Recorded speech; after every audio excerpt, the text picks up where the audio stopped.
Hello বন্ধুরা, আমার channel এল science জোনে সবাইকে স্বাগতম। বন্ধুরা, আজকেও চলে এসেছি আপনাদের জন্য কয়েকটি ইন্টারেস্টিং ফ্যাক্ট নিয়ে। চলুন তাহলে জেনে নিই। আপনারা কি জানেন আপেল কেটে রাখলে বাদামি রঙের হয়ে যায় কেন? চলুন তাহলে আজকে জেনে নেব। আচ্ছা বন্ধুরা, কানে ফেভিকুইক আঠা যদি চলে যায় তাহলে কি হতে পারে? বন্ধুরা, শরীরের হাড় কি ফেভিকুইক দিয়ে জোড়া লাগানো সম্ভব? এরকম আরও ইন্টারেস্টিং ফ্যাক্ট আজকে আলোচনা করব, তাহলে অবশ্যই আপনারা সম্পূর্ণ ভিডিওটা দেখুন, আমার সাথে থাকুন। এবার তাহলে শুরু করি প্রথম ফ্যাক্টটা।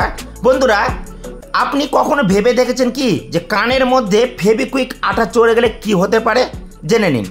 বন্ধুরা, কানের মধ্যে সাধারণ আঠা চলে গেলে খুব একটা সমস্যা হয় না। এর ফলে কিছু সময়ের জন্য হয়তো আপনি ঠিকমতো শুনতে পাবেন না, কিন্তু তেমন কোনো মারাত্মক সমস্যা হবে না। তবে হ্যাঁ, ফেভিকুইকের মতো যদি কোনো শক্তিশালী আঠা কানে চলে যায় তাহলে কিন্তু আপনার কানের জন্য বড় বিপজ্জনক হতে পারে। এমনকি সে আঠা যদি আপনার কানের পর্দায় পৌঁছে যায় তাহলে কিন্তু কান ড্যামেজ এবং হয়ে যেতে পারে। তাই কানে ফেভিকুইক আঠা দিয়ে আপনি কখনো পরীক্ষা করতে যাবেন না। বন্ধুরা, সিংহের গর্জন সমগ্র বন জুড়ে শোনা যায়, কিন্তু আপনারা কি জানেন সিংহ যতক্ষণ পর্যন্ত 2 বছরের না হবে ততক্ষণ পর্যন্ত তারা আওয়াজ করতে পারে না। হ্যাঁ বন্ধুরা, 2 বছরের আগে তাদের মুখ থেকে বিড়ালের মতো কোনো আওয়াজ বের হয় না।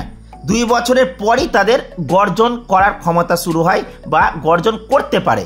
শরীরের হাড় কি ফেভিকুইক দিয়ে জোড়া লাগানো সম্ভব? বন্ধুরা, আজকে জেনে নিই। আপনারা কি আপনাদের ভাঙা হাড় কখনো ফেভিকুইক দিয়ে জুড়তে পারবেন? বিষয়টা অদ্ভুত বলে মনে হচ্ছে, কিন্তু বাস্তবে বিজ্ঞানীরা এরকম একটা আঠা তৈরি করেছেন যা দিয়ে পায়ের হাড় জুড়ে দেওয়া যাবে। এই আঠাটি ফাইবারের সাথে মিশিয়ে লাগানো হয় আর আল্ট্রাভায়োলেট রশ্মি দ্বারা ব্যাকটেরিয়া ফ্রি করে দেওয়া হয়।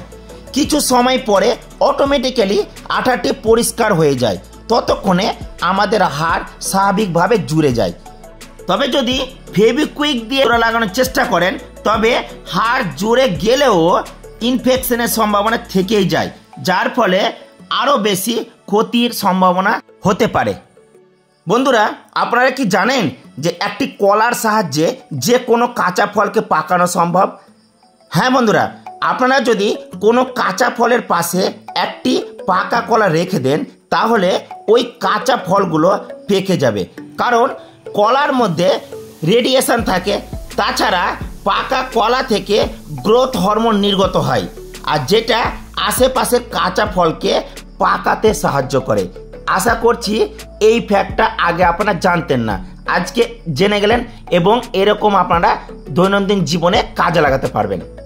বন্ধুরা, আপেল কেটে রাখলে বাদামি রং হয়ে যায়, এটা কিন্তু আমরা সবাই দেখেছি, কিন্তু এর কারণটা কিন্তু জানতাম না।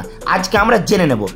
আপনি যখন একটা আপেল কেটে বাতাসে এমনি খোলা অবস্থায় রেখে দেবেন তখন এটা বাদামি রং ধারণ করে। কারণ হিসাবে বলা যায় এনজাইমেটিক ব্রাউনিং নামক একটি প্রক্রিয়া। আপেল কাটার সময় ফলের কোষগুলো ক্ষতিগ্রস্ত হয়, আর এই ক্ষতিগ্রস্ত কোষগুলো থেকে পিপিও অর্থাৎ পলিফেনল অক্সিডেজ নামক এনজাইম বের হয়।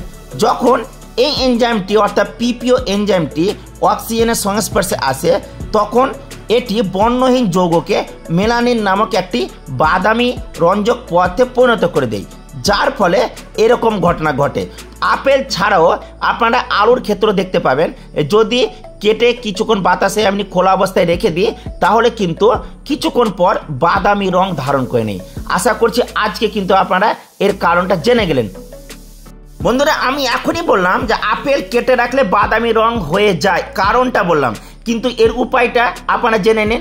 যদি এরকম সমস্যা হয় যে ধরুন আপেল কেটে রাখলে সঙ্গে সঙ্গে এরকম হয়ে যাচ্ছে, তাহলে আপনারা একটা উপায় কাজে লাগাতে পারেন, সেটা হলো লেবুর রস। আপেল কেটে রাখার সঙ্গে সঙ্গে কি করবেন, আপেল বা আলু লেবুর হালকা করে রস দিয়ে দেবেন, যার ফলে কিন্তু কোনো মতে আপেল বা আলুর রং কিন্তু বাদামি হবে না। বন্ধুরা, আজকের ভিডিওটা আশা করছি আপনাদের ভালো লাগলো। যদি ভালো লাগে তাহলে অবশ্যই লাইক করবেন, আর যদি এরকম আপনারা ইন্টারেস্টিং ফ্যাক্ট দেখতে চান তাহলে আমার চ্যানেলটাকে অবশ্যই আপনাদের সাবস্ক্রাইব করে রাখতে হবে। আপনারা যদি কেউ নতুন থাকেন, আমার চ্যানেলটা এখনও সাবস্ক্রাইব করেননি, তাহলে অবশ্যই এখনই সাবস্ক্রাইব করে দিন এবং সাবস্ক্রাইব পাশে যে অল বোতামটা আছে সেটাকে অন রাখবেন, যাতে আমি যখন কোনো এরকম ইন্টারেস্টিং ফ্যাক্ট নিয়ে আবার ভিডিও আপলোড করব আপনারা সঙ্গে সঙ্গে পেয়ে যাবেন এবং দেখে নিতে পারবেন। আর হ্যাঁ, যদি আপনাদের এরকম কোনো ইন্টারেস্টিং ফ্যাক্ট জানার ইচ্ছে থাকে তাহলে অবশ্যই ভিডিওর কমেন্ট বক্সে লিখে জানাবেন, আমি নতুন ভিডিও করার চেষ্টা করব। ভালো থাকবেন, সুস্থ থাকবেন, আমার চ্যানেলের সাথে যুক্ত থাকবেন।